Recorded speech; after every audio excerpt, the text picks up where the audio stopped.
안녕하십니까. 행복한 안식일입니다. 많이 덥죠?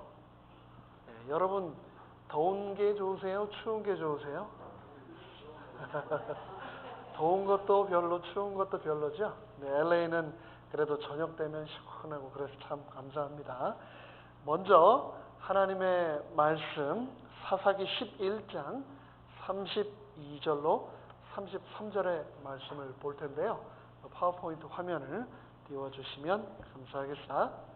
사사기 11장 32절로 33절의 말씀을 제가 화면을 띄워주시면 바로 읽어드리도록 하겠습니다. 입다가 암몬 자손에게 이르러 그들과 싸우더니 여호와께서 그들을 그의 손에 넘겨주심에 아로엘에서부터 민닛에 이르기까지 20성읍을 치고 또 아벨 그라밈까지 매우 크게 무찌르니 이에 암몬 자손이 이스라엘 자손 앞에 항복하였더라. 여러분 홍길동전이라고 하는 소설 읽어보신 기억 있으시죠? 예. 대략의 줄거리를 아시겠지만 제가 또 말씀드리겠습니다. 조선 세종 때 서울에 홍판서가 살았는데 계집종 춘섬과 사이에 아들을 갖게 되었는데 그 아들이 누굽니까? 길동이죠. 길동. 재주하고 학식이 아주 뛰어나고 총명했는데 본부인이 낳은 자녀가 아니라 서자였기 때문에 그 유명한 말을 하죠. 홍길동이 뭐라고 합니까? 아버지를 아버지라 부르지 못하고 또 뭐라고 합니까? 뭐 형님을 형님이라고 부르지 못해서 참 서러우고 또 그래서 아버지를 결국은 대감이라고 불러야만 했던 그 홍길동을 집안에서는 아주 무시를 했죠. 그런데 이 홍길동의 비범한 재주가 장래에 집안에 화가 될까봐 자객을 시켜서 없애버리려고 했습니다. 결국 더 이상 살 수 없었기 때문에 홍길동은 집을 뛰쳐나와서 도적의 두목이 되지요. 그래서 활빈당을 조직해가지고 각 지방의 탐관 오리들로부터 불이한 재물을 취해서 가난한 양민들을 돕기 시작했는데 이후에 나중에 길동은 관가의 설득으로 높은 자리에도 올랐지만 결국은 고국을 떠나 남경으로 가서 율도국이라고 하는 곳에 가서 왕이 되어 그곳에 살았다. 홍길동전 줄거리입니다. 조선 중기에 허균이라고 하는 사람이 지은 이 홍길동전 참 재미있죠. 드라마틱하죠. 그 태어난 자신의 선택이 아니었는데 그 태어난 그 환경 때문에 갖게 됐던 여러 그 장애들을 극복하고 아주 삶을 멋지게 이끌어갔던 그 주인공. 그런데 이 홍길동전에 등장하는 홍길동 같은 인물이 성경에도 나오는데요. 바로 오늘 저희가 연구할 사사기 11장에 등장을 합니다. 그 사람 이름이 뭘까요? 그 사람의 이름이 그 사람의 이름은 바로 입다입니다. 입다. 이름이 되게 외우기 쉬워요. 벗다가 아니고 입다예요. 근데 입다가 약속을 하나님께 했다고 해서 입다의 소원이라고 하는데 무슨 약속을 했는지 한번 우리가 살펴보겠습니다. 먼저 사사기 11장은 시작하면서 이 입다를 소개를 하는데 입다를 어떻게 소개하는지 제가 성경 말씀을 읽어드리겠습니다. 사사기 11장 1절은 이렇게 시작합니다. 길르앗 사람 큰 용사 입다는 기생이 길르앗에게서 낳은 아들이었다. 이 입다라고 하는 사람이 이 어머니가 누구라고요? 기생이라는 겁니다. 기생. 이 아버지는 길르앗인데 어머니가 길르앗의 아내가 아니라 기생. 또 다른 성경 번역본에서는 뭐라고 하냐면은 prostitute. 한국말로 하면 창녀라고 하는 뜻입니다. 그러니까 이 아버지가 진짜 부인, 정실 부인 놔두고 첩도 놔두고 어디선가 이 아들을 하나 낳은 겁니다. 얼마나 이 삶이 순탄치 못했겠다라는 것을 대번에 짐작을 하실 수 있을 겁니다. 저희 이 입다 얘기를 읽으면서 공부를 좀 하게 됐습니다. 그래가지고 여러 호칭들을 좀 공부를 하게 됐는데요. 자식들을 부르는 이름이 여러 가지가 있는데 적자가 있고 서자가 있지 않습니까? 근데 제가 이 차이를 몰랐거든요. 근데 찾아보니까 적자는 정실 부인으로부터 출생해서 얻은 아이를 적자, 그러니까 정식 결혼을 통해서 정식 부인을 통해서 낳은 자식은 적자라고 한다고 그래요. 근데 서자는 뭔가? 서모로부터 출생한 아이를 서자라고 한답니다. 그럼 또 서모는 뭔가? 서모를 찾아봤더니 정식 결혼을 하지 않은 첩으로부터 얻은 자식을 정식 결혼을 하지 않은 야합으로 얻은 첩을 서모라고 한답니다. 그러니까 이 서모, 정식 부인이 아닌 첩을 통해 얻은 자식을 서자라고 하는 거죠. 그러면은 여기 오늘 등장하는 입다는 적자입니까? 서자입니까? 정식 부인을 통해서 낳은 자식이 아니니까 적자가 아니고 첩을 통해서 낳은 서자도 아니에요. 서자, 첩자식도 아니거든요. 그냥 어느 날 아버지가 기생을 통해 가지고 창녀를 통해서 낳아 가지고 집안에 그냥 데리고 들어와서 키운 겁니다. 그래서 이 아이가 자라는데 집 안에서 자라는데 형님들이 이 아이를 그냥 가만히 뒀을까요? 굉장히 괴롭혔을 것입니다. 그리고 아버지가 죽자마자 이 아이를 쫓아냈습니다. 왜요? 놔두면 아버지의 재산을, 유산을, 땅을 함께 나누어야 되기 때문에 그 전에 이 형님들이 쫓아내버린 겁니다. 그리고 나서 입다가 어떻게 살았을까요? LA의 LA 리버나 샌 게이브리엘 리버 이런 데 보면 텐트 쳐진 곳에 여러 사람들이 살죠.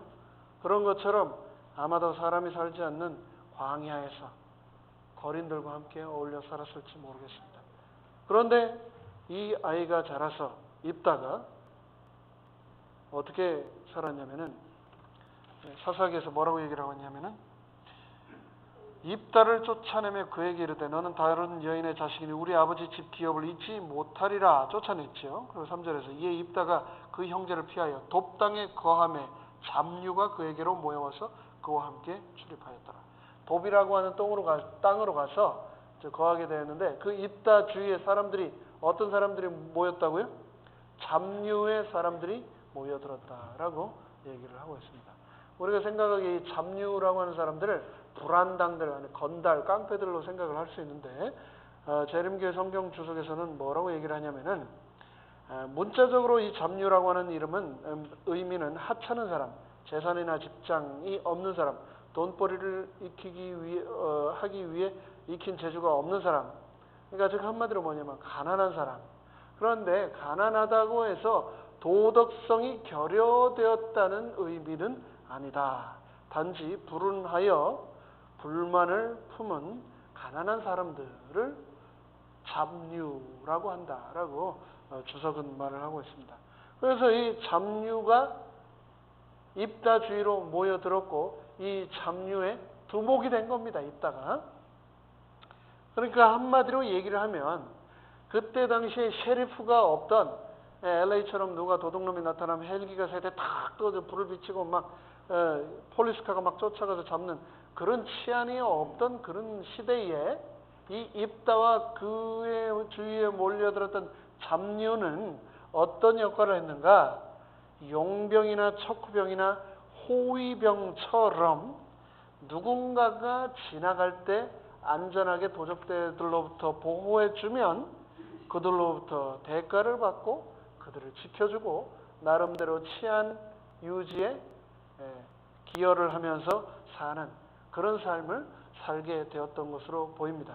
그래서 재림교회 성경 주석은 그러한 유형의 활동들을 통해서 입다가 용감하고 현명하고 통솔력이 있다는 명망을 널리 얻게 되었다라고 기록을 하고 있습니다. 부모, 엄마 밑에서 제대로 사랑받지 못하고 또 아버지가 죽자마자 쫓겨나서 광야에 거하였지만 그 가운데서 열심히 성실하게 살아가고 용감하고 현명하게 또 통솔력 있게 살아가자 그 안에서 사람들로부터 명망을 얻게 된 겁니다.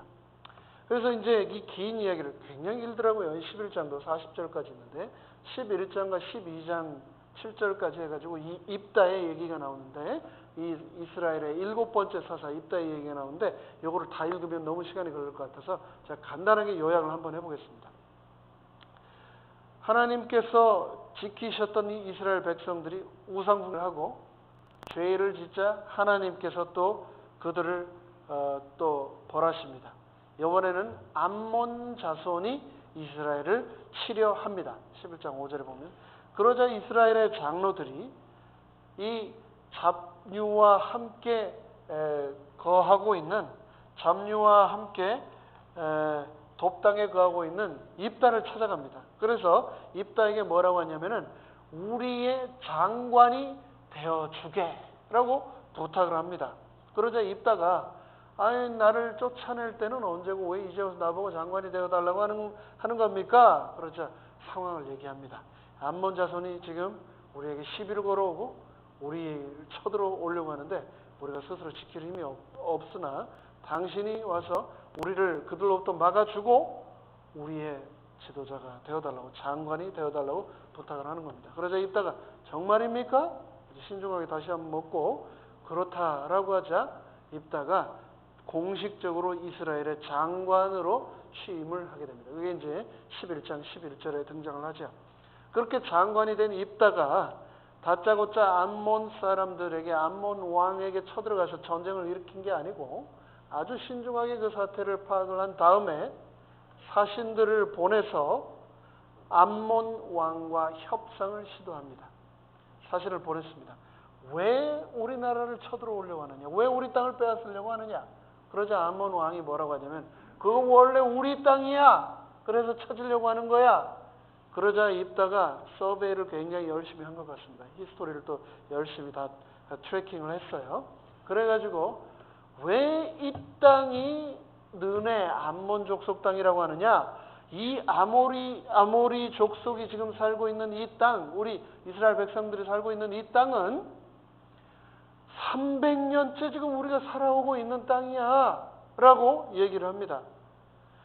원래 이 땅에 우리가 지난 300년 동안 계속해서 살아왔는데 왜 오늘 갑자기 이 땅을 당신 땅이라고 그러느냐 라고 얘기를 하자 암몬 왕은 그거 가지고 설득이 안 되는 겁니다.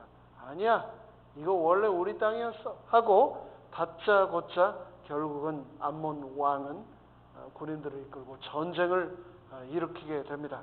그러자 그 전쟁이 시작되는 그 순간 입다가 바로 그 유명한 서원을 하게 됩니다. 뭐라고 하나님께 약속을 했냐면 하나님, 제가 이 암몬 족속과의 전쟁에서 승리를 하게 되면 그들을 제 손에 붙이시면 제가 승리를 하고 집으로 돌아갈 때 저희 집에서 제일 먼저 뛰어나오는 것을 하나님께 번제로 드리겠습니다. burnt offering. 불에 태워서 제사 제물로 드리는 거 있죠? 번제로 드리겠습니다. 라고 하나님께 서원을 합니다. 그리고 전쟁을 하고 전쟁에서 이겼고 그리고 집으로 돌아왔습니다. 근데 이제 사사기 11장이 아주 주목받는 이유 중에 하나가 바로 여기에 등장하는데 그렇게 집으로 들어왔을 때 제일 먼저 집에서 뛰쳐나온 게 뭐였을까요? 집에 무남 동녀 외동 딸이 하나 있는데 그 딸이 성경 표현대로 나오면 소고를 치면서 아버지가 죽지 않고 살았을 뿐만 아니라 암몬 족속을 물리치고 민족의 영웅이 돼서 돌아온 그 너무나 기쁜 순간을 아빠를 축하하려고 그 외동딸이 제일 먼저 뛰어나온 겁니다. 그 광경을 보고 입다는 자신의 옷을 찢으면서 하나님, 제가 제일 먼저 나온 것을 하나님께 번제로 드린다고 서원을 하였는데 어길 수도 없고 하나님, 제가 약속을 지키겠습니다. 그리고 나서 이제 39절에서 입다가 서원한 대로 딸에게 행하였다라고 11장은 마칩니다. 그렇게 이제 11장이 맞춰진 다음에 12장에 이제 어떻게 시작되냐면 몇 주 전에 말씀을 한번 드렸는데 에브라임 족속 얘기가 나왔었죠. 여호수아를 배출한 이 에브라임 족속이 저번에도 전쟁할 때 처음엔 나타나지, 기드온이 전쟁을 할 때 처음엔 나오지 않다가 전쟁 끝 무렵에 나와서 왜 우리 처음부터 안 불렀냐고 시비를 붙었을 때 기드온이 그래도 너희들이 도와줘서 너무 고맙다. 그들을 수용하고 포용함으로 민족을 하나로 이끌었던 이야기를 우리가 기드온의 역사 때 읽었습니다. 그런데 이 12장에서 에브라임 족속이 또다시 등장합니다. 입다 사사 때 또 등장을 하는 거예요. 이번에도 조금 비슷합니다. 암몬 족속과의 전쟁을 하려고 이스라엘아 모이라 라고 입다가 호소를 하는데 에브라임 족속은 이번에는 아예 콧배기도 배치지 않았어요. 콧배기도. 그리고 나서 전쟁이 딱 끝나서 오는데 에브라임이 또 입다에게 시비를 거는 겁니다. 왜 우리를 전쟁 때 부르지 않았느냐? 그러면서 어떻게 이럴 수 있느냐라고 대놓고 시비를 걸기 시작했습니다. 그래서 이 상황을 어떻게 해야 될 것인가? 기드온은 그들을 수용하고 포용하고 다독거려주고 안아줬죠. 근데 입다는 그러지 않았습니다. 그들을, 이 에브라임 족속을 절반을 다 칼로 쳐서 죽여버립니다. 그런데 어떻게 죽였는가가 또 재미있습니다. 이 에브라임 사람들이 도망을 치는데요.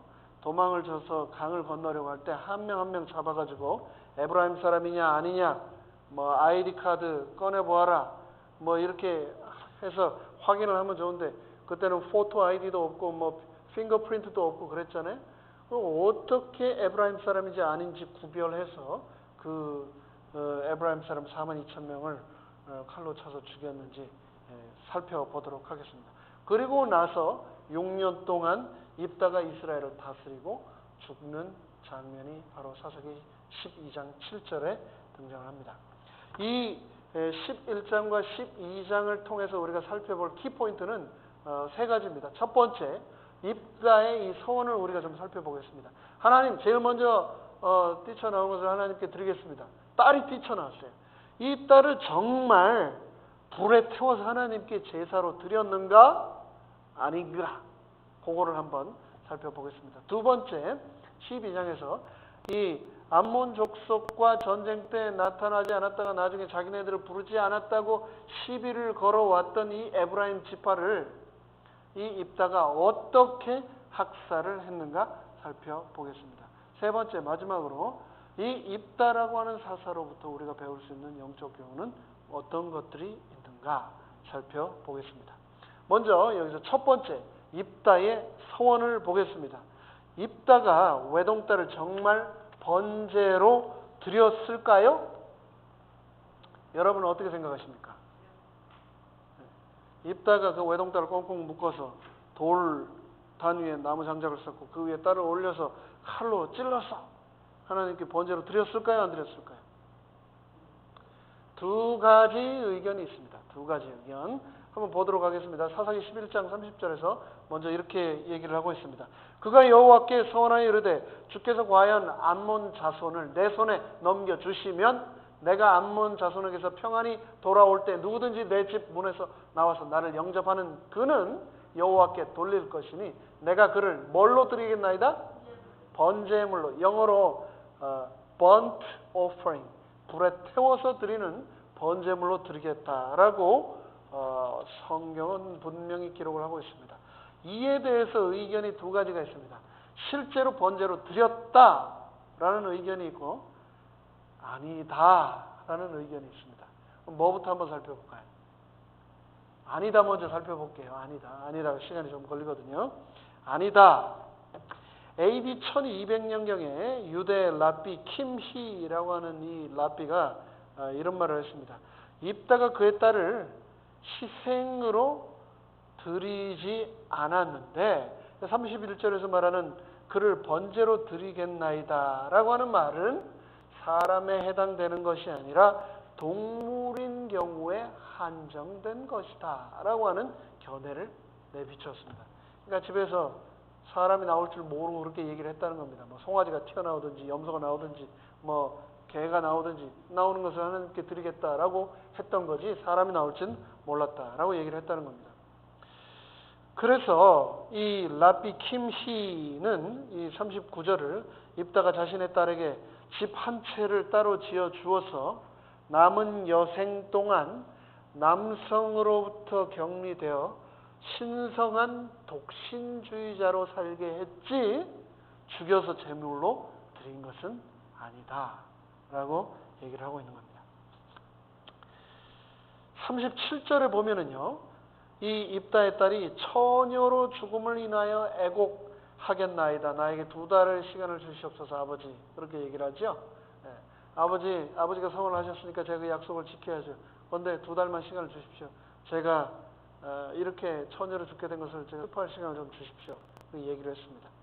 그런데 왜 2달 동안 처녀로 죽음을 애곡하는 시간을 달라고 했는가? 이것은 진짜로 죽는 것을 슬퍼한 것이 아니라 결혼을 해서 자녀를 출산하고 대를 이어가며 그 가정과 결혼 생활을 통해서 얻게 되는 수많은 축복을 포기하고 독신으로 살아가는 것에 대한 슬픔을 2달 동안 충분히 자기가 쏟아내고 풀어내고 그리고 독신의 삶에 들어가겠습니다 아버지라고 해석을 하고 있는 겁니다. 그래서 여기서 보면은 킹 제임스 영어 성경에 보면은 나의 처녀됨을 인하여 내가 애곡하겠나이다. 남자를 알지 못하고 죽으니 라고 하는 이 표현을 강조를 하면서 제물로 드려 죽은 것이 아니고 결혼을 하지 않고 평생 독신으로 성막에서 수종드는 여인으로 이렇게 하나님께 바쳐진 것이다 라고 얘기를 하고 있는 겁니다. 또 다른 의견 중에 하나는 뭐냐면은 이 접속사 해석의 문제인데요. 히브리어 접속사 바우라고 하는 이 접속사는 이접 접속사라고 합니다. 그런데 이거는 and로도 번역이 되는데 어떨 때는 or로도 번역이 된답니다. 그러면은요, 이 and를 or 번역을 해서 읽어보면 이렇게 됩니다.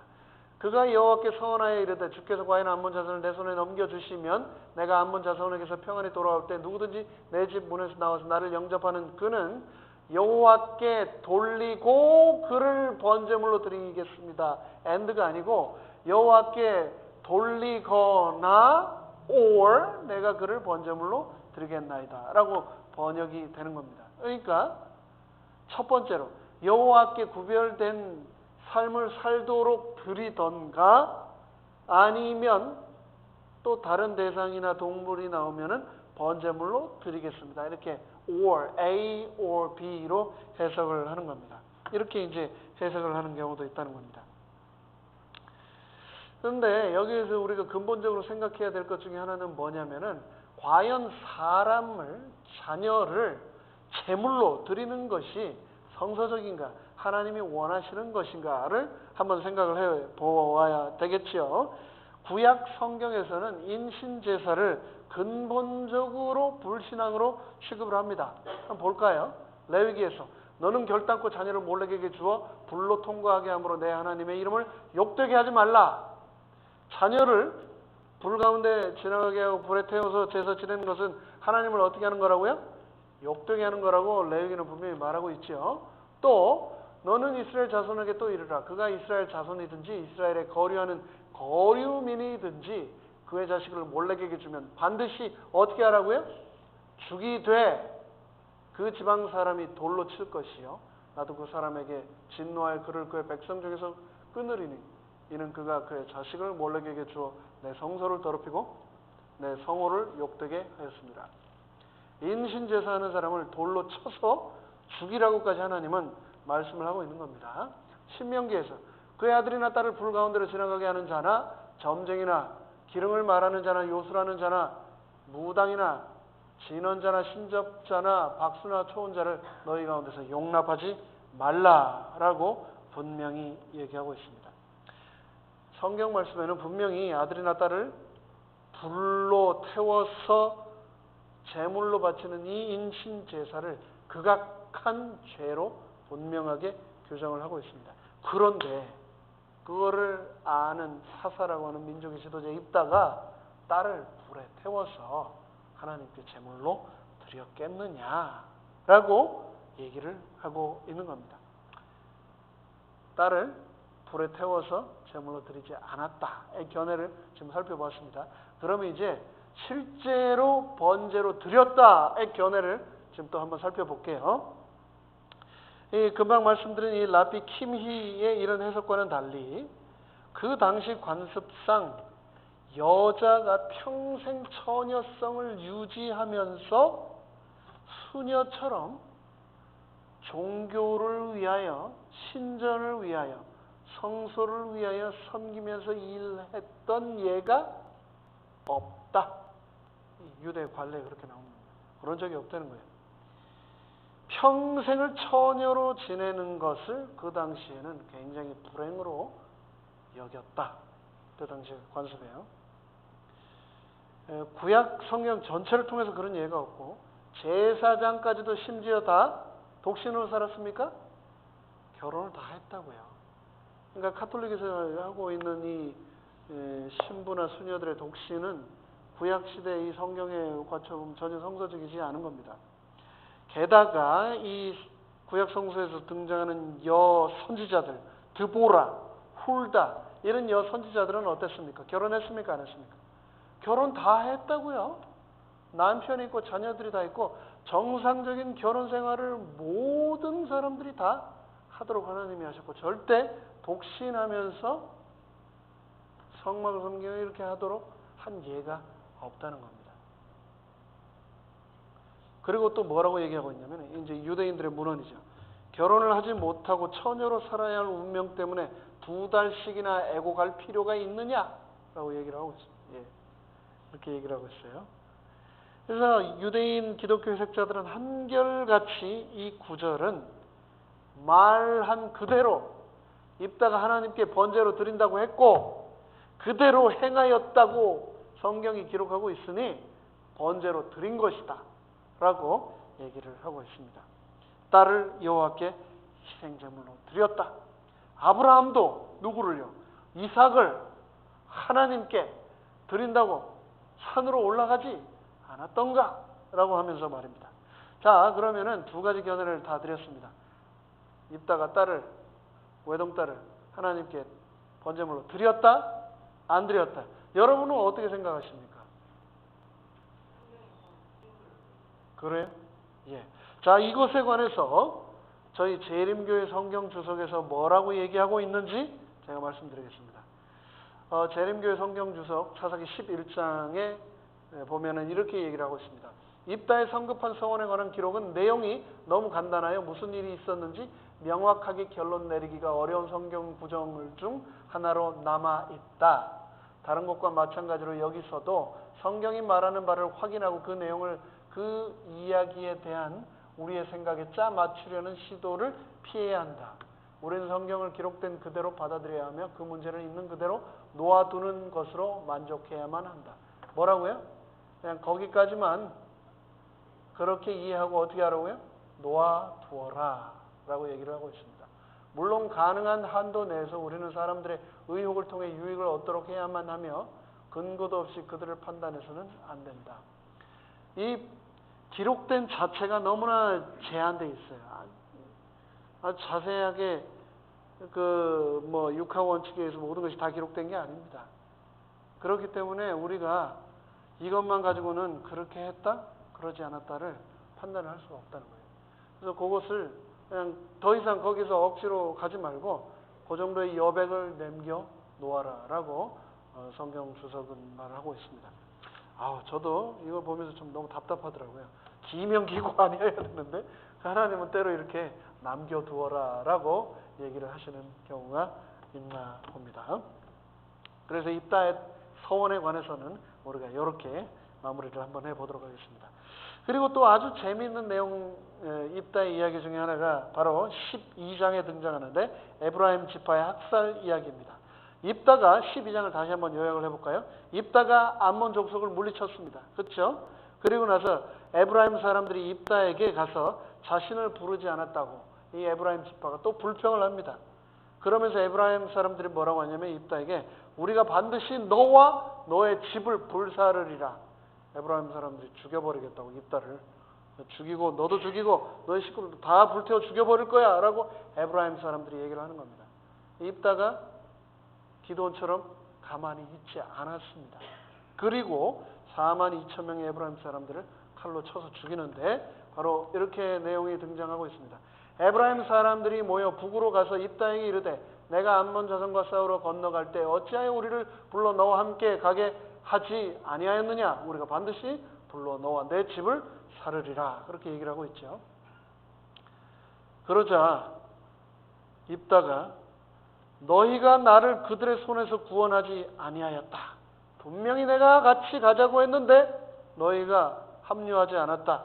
라고 하면서 입다가 에브라임과 다시 전쟁을 하면서 요단강 나루에서 도망하는 에브라임 사람들을 하나하나 검사를 합니다. 그러면서 아주 재밌는 내용이 나와요. 요단강 나루에서 있었던 일입니다.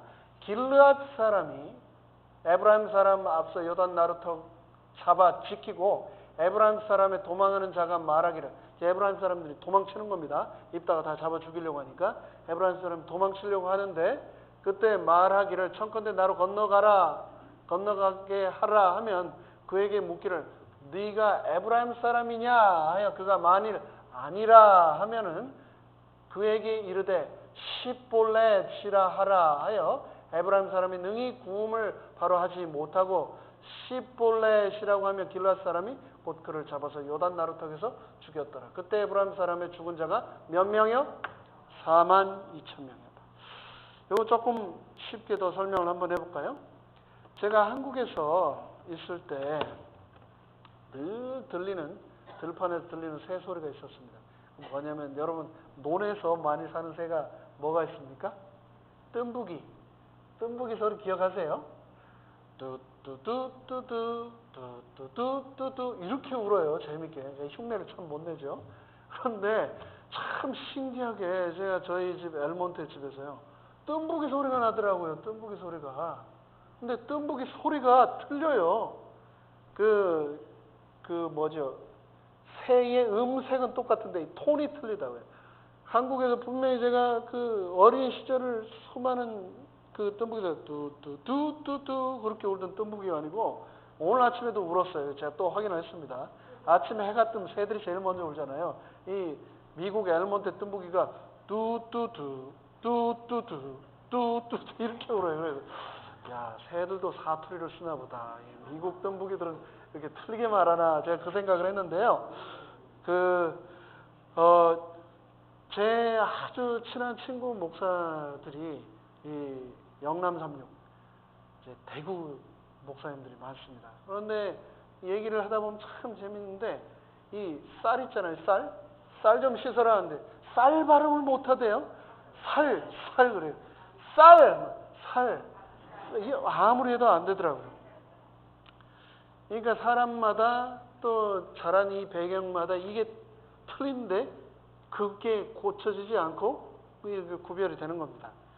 여러분은 어떻게 생각하시는지 모르지만 참 저는 이렇게 매 안식일을 앞에 서는 게 너무 부담스러워요. 왜냐하면 제 음성이나 제 발음이 클리어하다고 저는 별로 생각을 안 하거든요.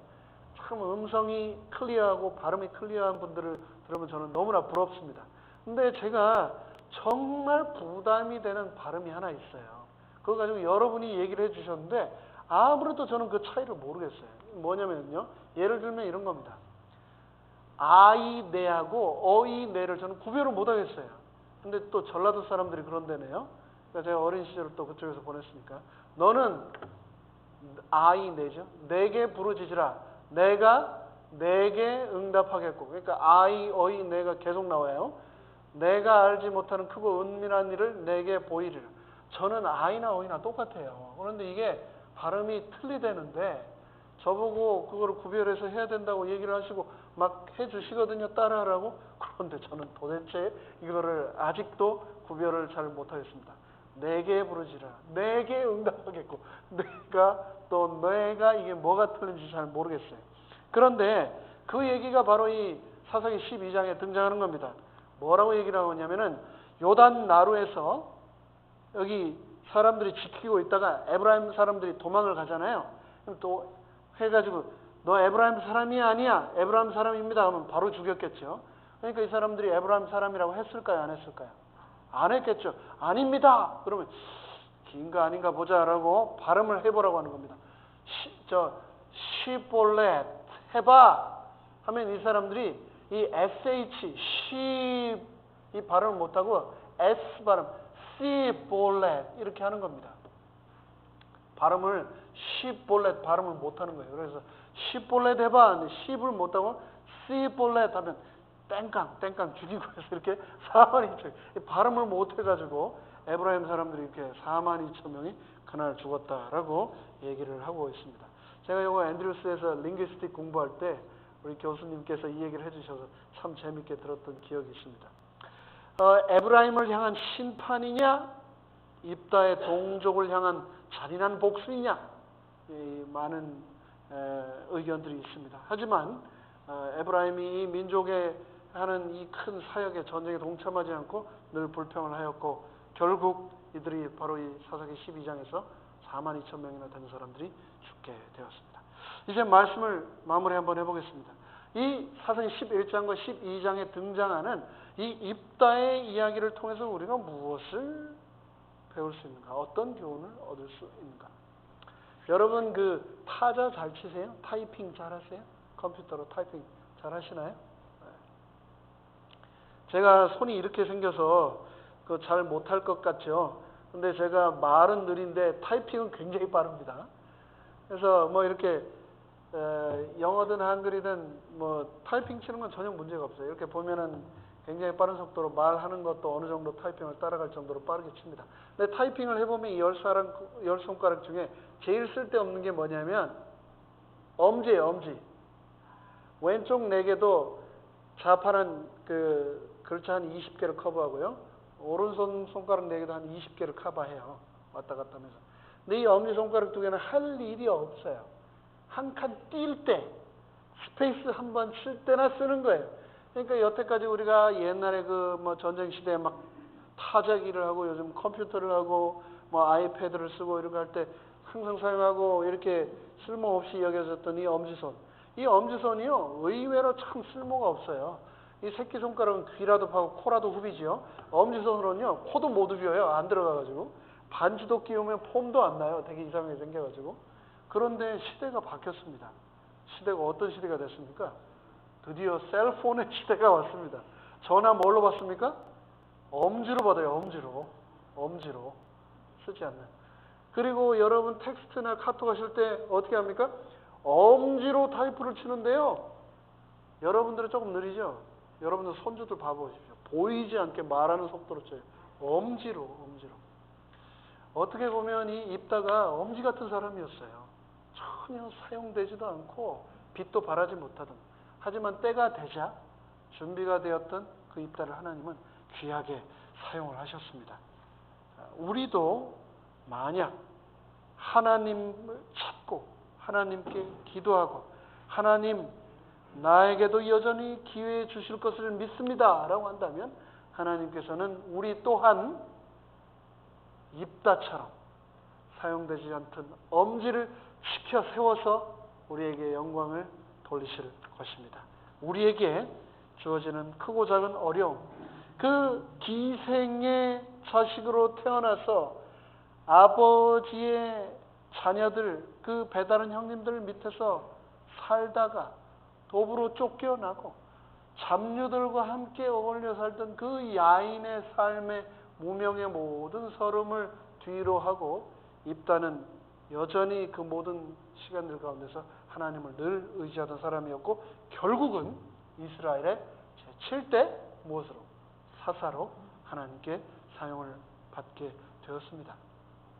입다가요 기생아들임에도 불구하고 사무엘 선지자가 손꼽은 이스라엘을 보호한 영웅으로 기록이 되고 있습니다. 핸드폰 얘기할 때 보여드렸어야 됐는데, 예.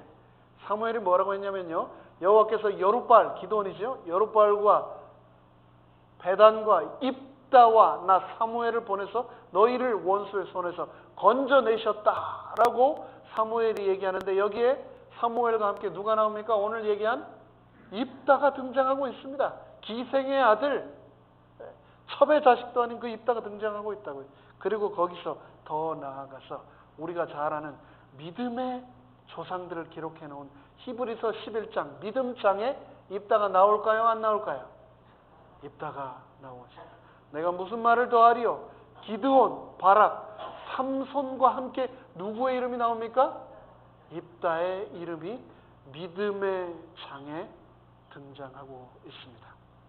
내가 준비가 된다면, 내가 포기하지 않는다면, 내게 주어진 환경에 불평하고 비관에 빠져 지내지만 않는다면 하나님께서는 입다처럼 나 또한 사용할 것이다. 입다처럼 하나님께 크게 쓰임받는 우리 모두 되시기를 간절히 바라면서 말씀을 마치겠습니다. 감사합니다. 자, 이제 기도하는 시간을 갖겠습니다. 파워포인트 화면이